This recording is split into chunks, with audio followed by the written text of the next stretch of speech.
Yo, pero no más yo. Así es como San Pablo resume su experiencia de Cristo y estamos desmenuzando, analizando un poco esta dimensión existencial de la vida de fe.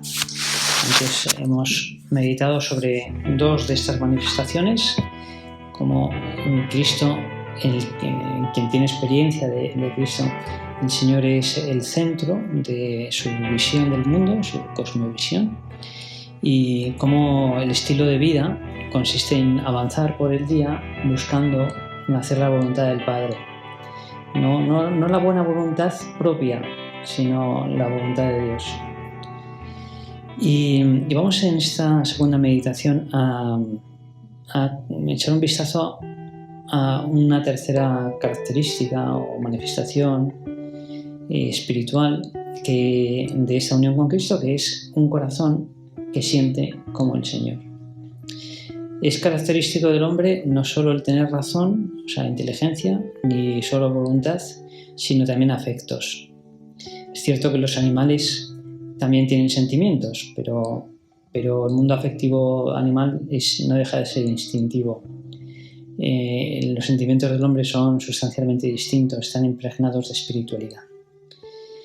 Pero es un mundo, un laberinto sentimental, a veces se llama, complicado. Y para arrojar un poco de luz, para entenderse un poco en ese mundo, conviene distinguir tres tipos de afectos bien distintos. Por un lado tenemos lo que podemos llamar la afectividad corporal o corpórea, que son las sensaciones que experimentamos en un punto del cuerpo, cuando nos duele, por ejemplo, la cabeza, o en el cuerpo en su conjunto. Son estados corpóreos, ¿no? Cuando estamos, por ejemplo, cansados, o al revés, nos levantamos de la cama muy descansados, con muchas ganas de vivir. Bueno, esos son un tipo de sentimientos pues, muy corporales, muy sensibles, ¿no? Existen lo que se denomina la afectividad psíquica, que son los sentimientos de toda la vida.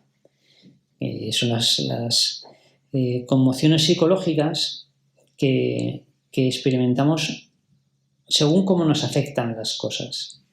Cuando algo nos sale bien, experimentamos alegría. Cuando nos sale mal, pues puede ser que una persona se ponga triste y otra se enfade, cada uno de una manera. Pero es cómo nos afectan las cosas.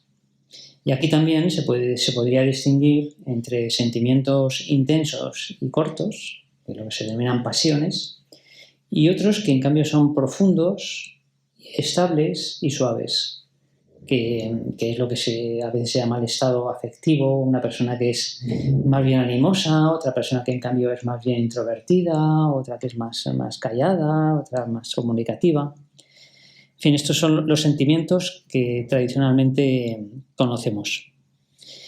Pero existe una tercera afectividad que se puede denominar espiritual, que son los sentimientos o las conmociones que experimentamos ante las cosas que en sí mismas son valiosas, tienen valor. No porque me afecten a mí, sino en sí mismas. Cuando, por ejemplo, contemplamos una obra de caridad, alguien que presta una ayuda a otro, una persona que se cae y otro le socorre, y sentimos, esto está bien, esto debe ser así.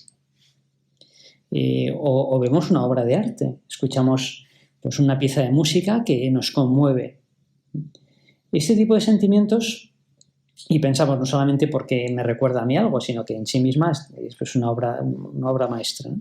Este tipo de sentimientos son espirituales, porque son objetivos, porque los experimento, no es discutible que me afectan, y además su valor se puede razonar, se puede explicar. Esto decía Aristóteles que hay ciertas cosas que son evidentemente buenas o malas y quien no las reconozca no necesita argumentos, lo que necesita es azotes, decía Aristóteles. Hay cosas cuya bondad o maldad se percibe evidentemente, intuitivamente. No se puede argumentar. Es que es así.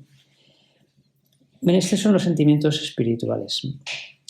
Y así como los otros, los sentimientos corpóreos o psíquicos, están debajo de nuestra libertad, es decir, que nos gustaría muchas veces no padecerlos, pero son pasiones, los padecemos. Estos, los sentimientos espirituales, están por encima de nuestra libertad. Quizá a mí, por ejemplo, me gustaría tener unas cualidades para la música que no tengo. Pues no sé, del mismo modo, hay personas que tienen corazón, que tienen sensibilidad para la bondad, la belleza espiritual, y otras que la tienen menos. Son dones, son regalos. Y como todo regalo, para que se perfeccione hay que acogerlo, hay que aceptarlo. Si alguien ofrece un regalo y el otro no lo acepta, pues entonces aquello se ha frustrado.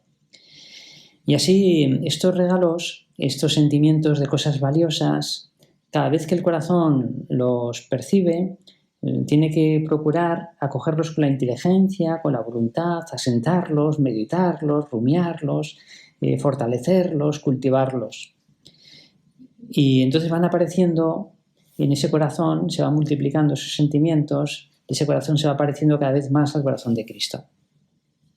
Y así, por ejemplo, consulta las noticias y no le da igual que haya habido un accidente o un atentado o que tal equipo haya ganado un partido, o una buena noticia o una mala noticia, una noticia importante y una noticia en cambio insustancial. No le da igual. Y ese corazón está vivo, siente distinto y reza por las personas que hay detrás y se conmueve o mira el mundo alejado de Dios, sin fe, y se parece un poco al Dominus Flevit. El Señor lloró en la contemplación de Jerusalén. Es un corazón parecido al de Cristo. Esto es un don, como digo. Pero esta afectividad espiritual o esta mente emocional o esta afectividad tierna, se puede llamar de muchas maneras.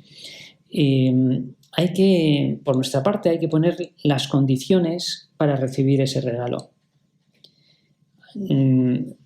Respira en una atmósfera concreta. Se puede decir que este corazón, tiene una cardiosfera que está hecha fundamentalmente de la capacidad de recogerse, o sea, el silencio, no estar lleno de ruidos por fuera y por dentro, de una cierta ironía, o sea, no dar demasiada importancia al éxito y al fracaso, no correr detrás del éxito, y también de un señorío que nos haga libres de las adicciones, de las dependencias. Esto hay que cultivarlo, ¿no? Ese silencio, ironía, señorío, y entonces es más fácil que percibamos los regalos de este tipo que nos hace Dios, que los vayamos poniendo en el corazón y que vayamos teniendo un corazón semejante al de Cristo. Bueno, estas son las tres como manifestaciones fundamentales de la unión con Cristo.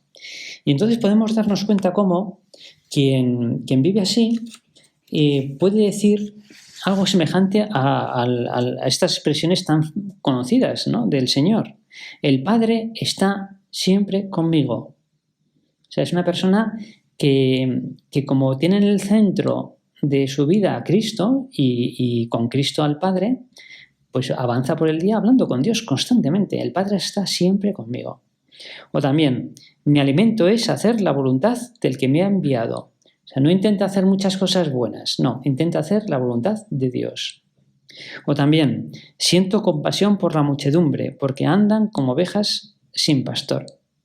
Y esa es la mirada que el cristiano dirige al mundo, a la ignorancia o al sufrimiento que abundan tanto a nuestro alrededor. Se puede decir entonces que no es mítico ni es exagerado lo que dice San Pablo. No soy yo el que vive, es Cristo quien vive en mí. Es Él quien vive en mi visión de las cosas, en mi estilo de vida, en los sentimientos de mi corazón. Todo esto puede parecer pues un poco de literatura, suena un poco excesivo, ¿no? O como el patrimonio de gente un poco muy especial. Y es verdad que San Pablo lo ha formulado como seguramente nadie. Es el maestro del existencialismo cristiano. Y ha contado estas cosas con una fuerza difícil de repetir. Pero también es normal que nos impresione y que nos veamos lejos, porque las cosas se explican por su perfección, o sea, en su realización perfecta. Lógicamente, si queremos saber lo que es un avión, pues diremos que es un aparato que se levanta en el aire y todo eso, ¿no? No diremos que es un artefacto que intenta despegar y no lo consigue o que se cae, ¿no? Sino que describimos las cosas como deben ser.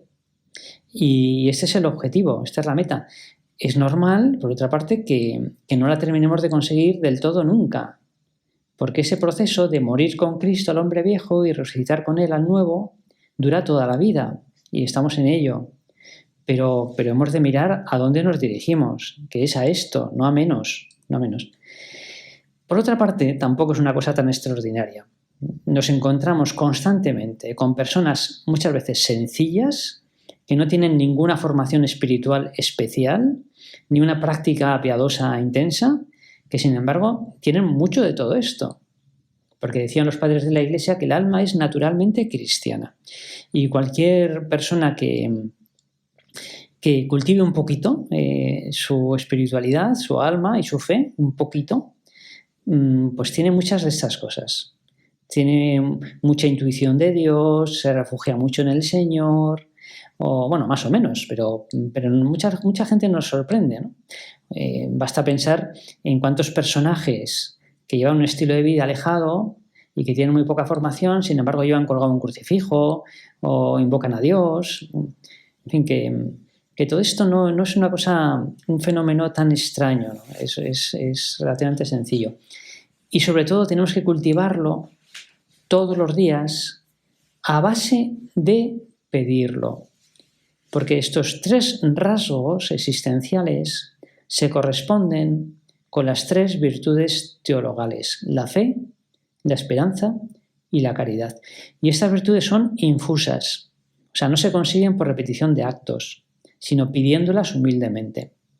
Quizá la mejor manera de ganar en todo esto, dejar que Cristo viva en nosotros, sea pues un doble movimiento que se parece un poquito al movimiento del corazón, ¿no? Cuando se contrae y se expande, ¿no? Y cuando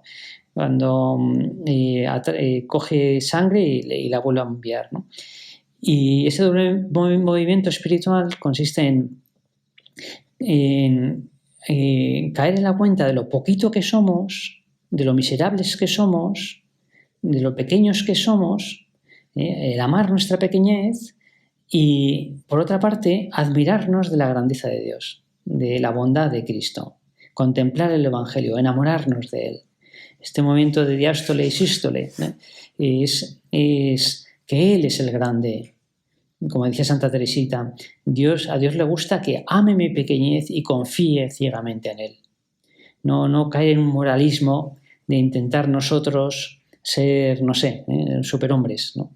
Sino admirarnos de Cristo, enamorarnos de Él y confiarle nuestra pequeñez, confiar en su gracia. Bueno, en la invitación del retiro, con eso terminamos, aparecía una foto de una chica llamada Chiara Corbella.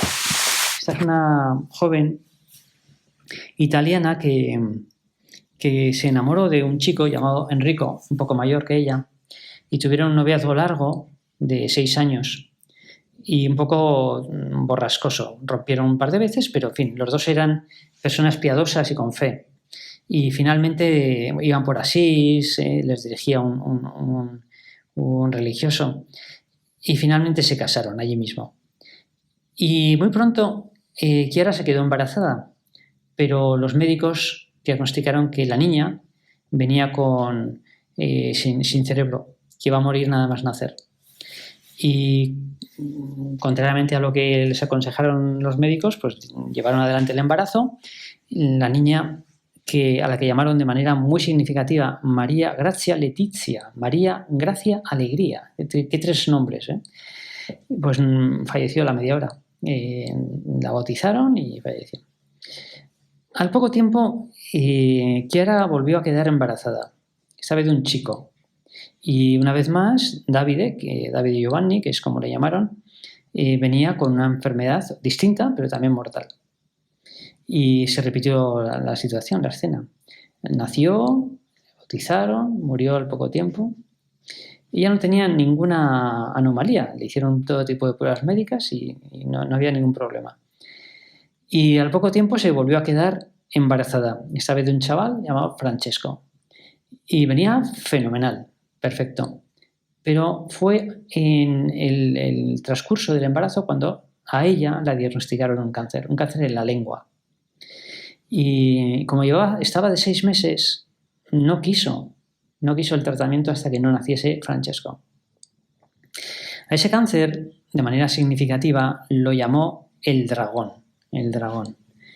Y lo llamó así porque seguramente recordemos esa imagen impresionante del Apocalipsis, ¿no?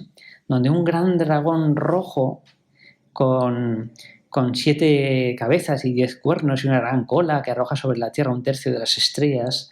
En fin, ese quiere devorar al niño que una frágil mujer está a punto de dar a luz. Ese era el dragón que quería devorar a Francesco, que estaba a punto de nacer. Y quiso, podía haberse sometido al tratamiento, moralmente no hay ningún problema, pero Chiara quiso esperar. Y efectivamente nació Francesco, sano, como una lechuga, pero ya para Chiara era demasiado tarde. Y ya no hubo más que darle tratamientos paliativos hasta que murió. Es una historia muy dura, durísima. Murió con 28 años. Pero si uno conoce de cerca la historia o lee o la escucha en sus conferencias, porque está en YouTube, se pueden ver bastantes, encontrará frases de Chiara como estas. En el matrimonio el Señor ha querido darnos unos hijos especiales, María Grazia Letizia y Davide Giovanni, pero nos ha pedido acompañarlos solo hasta sus nacimientos. Nos ha permitido abrazarlos, bautizarlos y ponerlos en las manos del Padre con una serenidad y gozo sorprendentes. Esa serenidad y gozo son sorprendentes porque no son humanos. Y estas experiencias son las que demuestran que esta expresión de San Pablo, yo, pero no yo, no es mitológica, no es un cuento, no es literatura. Que la medida en que hay unión con Cristo, pasan cosas así, sorprendentes, que son sobrehumanas, porque en esa unión con Cristo hay una cosmovisión, hay un estilo de vida y hay un tipo de sentimientos que son los de Cristo. Yo, pero no yo.